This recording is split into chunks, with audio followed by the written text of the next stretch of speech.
बसमध्ये कचरा टाकले जातात, म्हणजे सीट फाटल्या जातात, व्यवस्थित वापरत नाही, आपलं स्वतःचं समजून वापरलं जात नाही. तर हे मलाही असं वाटतं की दोन्ही बाजूंनी करावं. गाड्या स्पीड मध्ये असतात कधी कधी, आणि कधी कधी लोक पण घाई करतात. तर हे लोकच रिस्पॉन्सिबल आहे, आणि बस पण आरामात चालवलं गेलं पाहिजे. आपले जे पॅसेंजर आहेत ना ते बिलकुल ऐकत नाहीत कंडक्टरचं. तर तात्पुरता तो विषय घेतला जातो आणि त्याच्यावरती काही पर्याय निघत तर म्हणजे चर्चा होते, फक्त पर्याय अजून तर काही निघत नाही. त्याच्यावरती निर्णय व्हायला पाहिजे खरं तर. पुणे शहरात काल एक अत्यंत धक्कादायक घटना घडली आहे. ती म्हणजे सिंहगड रोडवरती बसमधून उतरताना बसमधून PMPL बसमधून एक 25 वर्षीय तरुणी पडली आणि त्यानंतर स्कूल बसनी त्या मुलीला चिरडला आणि त्यात तिचा दुर्दैवी मृत्यू झालेला आहे. या घटनेमुळे संपूर्ण पुणे शहर हादरलेलं आहे आणि PMPLने जे प्रवास करतात त्यांना देखील भीतीचं वातावरण निर्माण झालेलं आहे. यावरच दररोज ज्या महिला प्रवास करतात यांच्या आपण आज प्रतिक्रिया घेतलेल्या आहे. काय नेमके ह्या महिला म्हणाले पाहूया या व्हिडिओच्या माध्यमातून. प्रवास करताना आता बघा, तुम्ही कॅमेरा तिकडे केला तरी चालेल, गाडीला बघा गर्दी किती आहे. मुलं घेऊन चढताना खूप त्रास होतो.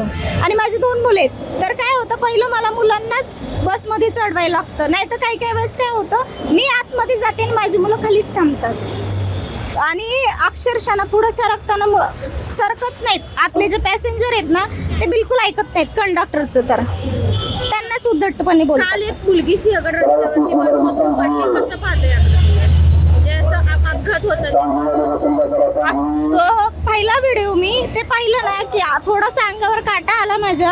आपण लहान असताना मुलांना एवढं जपतो, अगदी फुलासारखं जपतो ना, असं अचानक झालं ना की थोडंसं मनात असं थोडंसं होतं की आपण मुलांना जपतो ना, अचानक असं झालं.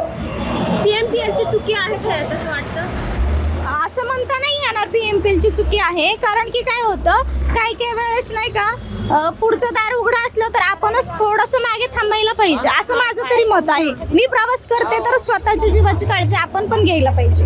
पण तुम्हाला वाटतं संख्या वाढवली पाहिजे, कारण की कमी संख्यामुळे लोक चढतात, कारण की लवकर बस येणार नाही म्हणून, आणि त्यामुळे अशा बस गर्दी होते आणि त्यामुळे असे पडतात बिडतात आणि अपघात होतात. नाही, बस माझ्या अंदाजाने मी डेली प्रवास करते ना, तर भरपूर आहेत बरं का, फक्त थोडासा वेळ थांबायला लागतं आणि भरूनच येतात. कारण की आता काय होतं, कॉलेजची आणि शाळेची दोन्ही मुलं असतात आणि प्लस ऑफिसला जाणारी पण भरपूर असतात. मग त्याच्यामुळे थोडंसं आपण पण जीवाची काळजी घ्यायला पाहिजे. एक बस सोडा ना तुम्ही, थोडे परत पाठीमागे येईल, एवढंच की आपल्याला लेट होईल, 5-10 मिनिटं लेट होईल, पण आपल्या आयुष्यापेक्षा ते महत्वाचं आहे लेट झालेलं, असं मला तरी वाटतं. कधी कधी बसला खूप गर्दी राहते, तर थोडासा बस फ्रिक्वेंटली पाहिजे, सतत पाहिजे 15-20 मिनिटाला, कारण स्टॉपवरती खूप वेळ थांबावं लागतं वाट बघत. तर बस अजून वाढवल्या पाहिजेत. काल एक 25 वर्षाची तरुणीचा सिंहगड रोडवरती बसमधून उतरताना पडली ती आणि मागून एक स्कूल बसनी उडवलं तिला, त्यामुळे तिचा मृत्यू झाला. तर कसं पाहती तरुणी म्हणून या घटनेकडे? ही खूपच वाईट घटना आहे. अशा घटना घडण्यासाठी लोकांनीच प्रिकॉशन्स घेतले पाहिजेत, सेफली ट्रॅव्हल केलं पाहिजे, घाई गडबड नाही केले पाहिजे प्रवास करताना. कोण जबाबदार वाटतं तुला अशा घटना घडतात तेव्हा? काय सांगणार, म्हणजे कोण असं काय वाटतं की कशामुळे अशा घटना का होतात, असं का वाटतं तुला? ते अपघात असे गाड्या स्पीड मध्ये असतात कधी कधी, आणि कधी कधी लोक पण घाई करतात. तर हे लोकच रिस्पॉन्सिबल आहे, आणि बस पण आरामात चालवलं गेलं पाहिजे. कोण तर गर्दीच असते बसमध्ये आणि लोक जास्त कोण तर चढू पण नाही देत. तर मग मला यायला जायला पण कधी कधी त्रास होतो. तू कुठून कुठपर्यंत प्रवास? मी कात्रज ते शिवाजीनगर.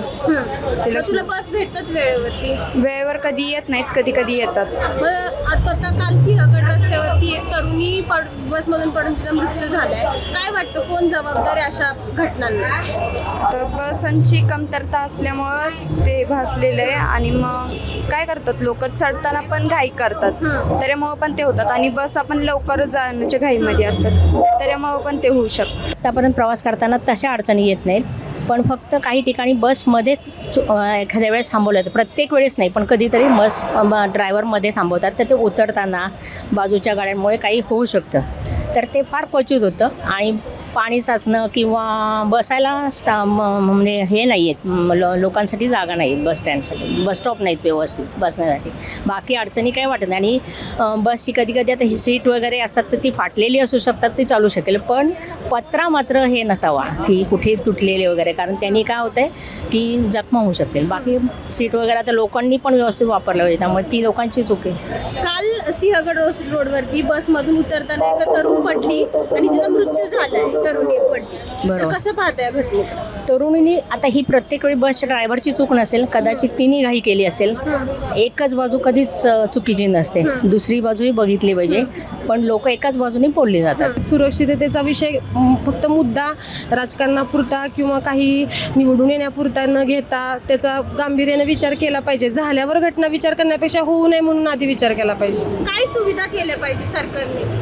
नाही, महिलांसाठी आता राखीव आपण म्हणतो, मग बस पण अशा राखीव जर करता आल्या तर, की म्हणजे गर्दी न होण्यासाठी जास्तीत जास्त बसेस व्यवस्थित आणि महिलांसाठी किंवा अशा राखीव काही जागा हे होऊ नये. मुळात रोड जर व्यवस्थित असतील, त्यांच्यासाठी व्यवस्थित आता प्लॅटफॉर्म उभा राहण्यासाठी असतील किंवा टायमिंगचं नियोजन करून अशा पद्धतीच्या बऱ्याच गोष्टी आहेत की त्यामध्ये सहभाग घेऊन महिलांच्या प्रतिक्रिया असतील किंवा सर्व जे त्याच्याशी कारणीभूत लोक आहेत, जे ट्रॅव्हलिंग करणारी किंवा जे ड्रायव्हर वगैरे असतील, त्या लोकांनाही त्यांना कुठल्या अडचणींना सामोरं जातं ह्यांचा सगळ्यांचा विचार करून मला वाटतं हे ठरवता येईल की काय करता येईल ना, म्हणजे सुरक्षित प्रवास आणि लोकांनाही, प्रवाशांनाही आणि चालवणाऱ्या लोकांनाही त्रास होत असणार आहे असं मला वाटतं. कुठेतरी बसची संख्या कमी असते, त्यामुळे प्रवासी एकाच बसमध्ये सगळे हां, मग तेच म्हणते, महिलांसाठीही राखीव बसेस असल्या पाहिजेत किंवा असे जे ऑफिससाठी असतात तर त्याच्यासाठी त्यांनी मग ऑफिसेसनी जर काय करता आलं, त्याच्यासाठी जर त्यांनी मदत करता आली आणि सिक्युरिटी म्हणून त्यांनी काहीतरी महिलांसाठी केलं पाहिजे नियोजन असं वाटतं. किंवा जर समजा त्यात चुकून जर काही हे झालं तर त्या ज्या वेळेत त्यांच्या टाईमच्या जर काय झालं तर त्यांना त्याची म्हणजे भरपाई ही दिली जावी, कुटुंबाला सिक्युरिटी काहीतरी मिळावी. त्या एकंदरीतच आपण महिलांच्या प्रतिक्रिया घेतलेल्या आहे आणि महिलांकडनं सांगण्यात येत आहे की बसची संख्या कमी असल्यामुळे तसेच गर्दी वाढल्यामुळे आणि प्रवासी नीट प्रवास चढताना उतरताना पाहत नसल्यामुळे अशा घटना घडत आहे असं महिलांकडनं सांगण्यात येत आहे. पुण्याहून मी पूजा मालुसरे, न्यूज अनकट.